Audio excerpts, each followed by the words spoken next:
Welcome back. In recent weeks, there has been an upsurge in the number of accidents involving motorcycles. The latest resulted in the death of a Castries man. One member of a bike club has come out to issue caution to riders on island. On Independence Day, 46-year-old Lee Eugene lost his life as a result of a motorcycle accident. On February 17th, SLP-endorsed candidate for Micoud North, Jeremiah Norbert, sustained serious injuries to his right leg after being involved in a motorcycle accident. Against this backdrop, one member of the Dem Boys 758 Biker Club, Rifa Leonce, has called on riders to be vigilant when using the island's roadways. Accidents cannot be predicted, whether they be motor vehicle or bike accidents, but at the same time, whenever making use of that road, we have to be vigilant, we have to be very cautious, and we have to ride not just for the others, not just for ourselves, but other persons making use of the road as well. Because, there's this norm attached to bikers where people feel like, most of the time, bikers are not really considered as road users, or they've not been respected in a sense by other motor vehicles, some other motor vehicles, people that make use of the road. So we have to ride for ourselves, and at the same time, we have to ride for other people that are making use of the roads. Leonce issued this advice to young riders. Having a motorcycle is something that builds an adrenaline rush. You're excited, you're on a bike, it gets a lot of attention, and we have a lot of youngsters coming up who tend to fall in a trend where they want to make use of the road and they're probably not doing it in the most appropriate manner, so to speak. Not wearing other safety gears like the helmets, the riding gloves, your boots, your jackets, and what you have, whatnot. It tends to create a bad image for other people that own motorcycles that are doing it the proper way. But then, the public generalize bikers. When you speak of one biker, they speak like it's everybody.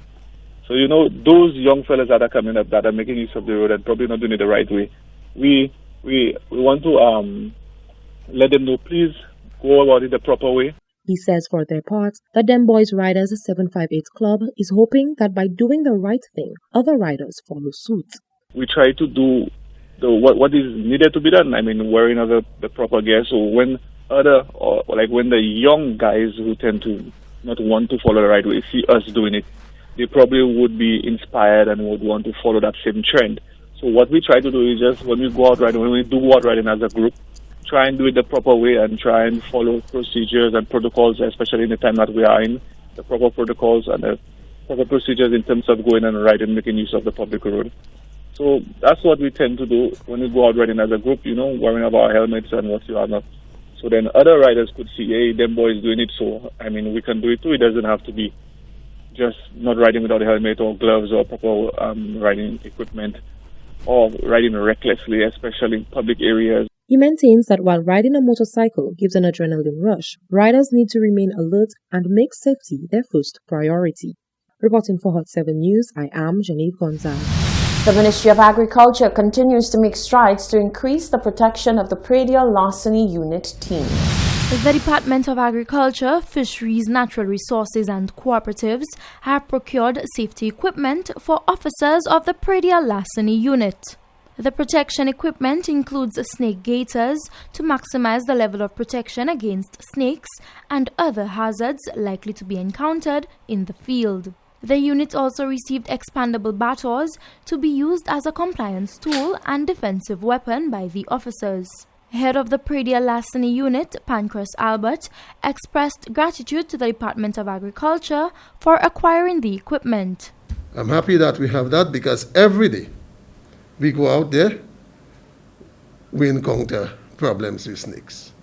Right? We're just lucky that nobody has gotten bitten from a snake yet.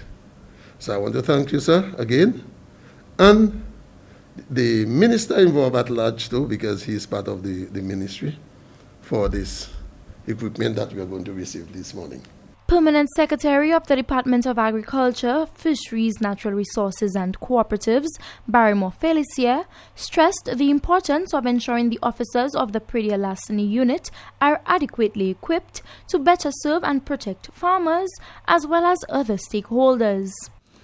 Currently, they have about 14 members of staff and they are located at 3 different districts, that is Suizel, Mico, and Ridgeford. They have 3 offices from which they run their operations from. With those 3 offices, and those 13 members of staff, they are expected to cover the entire island and deal with all the cases of predial larceny that come before the desk. In 2019, there were just about 524 cases. But it seems during the spike in COVID, there was also a spike in predial larceny cases. So you saw an increase of about 49% to 729 cases, which means last year they had to deal with an increase of over 200 cases. The effectiveness of the unit depends on the protection of the officers. So if the officers are armed properly and protected properly, it means that they can serve us better. The Permanent Secretary reaffirmed the Department of Agriculture's commitment to protecting the well-being and welfare of their human resources to allow them to more efficiently execute their duties. From the Communications Unit of the Ministry of Agriculture, I am Anicia Antoine reporting. The late mega hotelier Gordon Butch Stewart has been commemorated by Tourism Minister Dominic Fede after he received a National Award on Independence Day posthumously. By the Order of St. Lucia in respect to Independence Day 2021, Stewart was awarded with the St. Lucia Cross for distinguished service in the field of tourism, entrepreneurship and philanthropy. Minister Fede says the award was well deserved. I think that his work in the Caribbean and his work in St. Lucia speaks for itself. When you look at what Mr. Stewart has done for the Caribbean, he has certainly put the region on the map. And, you know, a small company from a very small country in Jamaica becoming a leader in tourism in the world is truly exceptional. And I think that the rest of the Caribbean, they have found great inspiration from it. And, you know, when you look at the genesis of Sandals and what they have done from 1981 to now, it is just an extraordinary story. In St. Lucia, they have the largest investment of over 800 rooms, and some 2,000 people are employed with them across the resorts and their related companies and the call centers, their projects team, and a whole host of other investments that they have here in St. Lucia. He underscored that the Sandals hotel chain has been extremely beneficial to the nation. He says it is a shame that the Jamaican businessman is not alive to receive the prestigious award. Every time you see the Sandals brand promoted, you know, the St. Lucia brand is being promoted. So our tourism industry has certainly profited significantly from it, and it's sad that Mr. Stewart is not here to be here with us, but I think that certainly it's a great honor. St. Lucia currently has 4 Sandals chains in operation. Golf legend Tiger Woods was hospitalized after a serious one-car rollover accident in Los Angeles County. In a statement Tuesday night, it was stated that Tiger Woods was awake, responsive, and recovering in his hospital room after having a rod put into his leg during surgery following the rollover car crash in LA.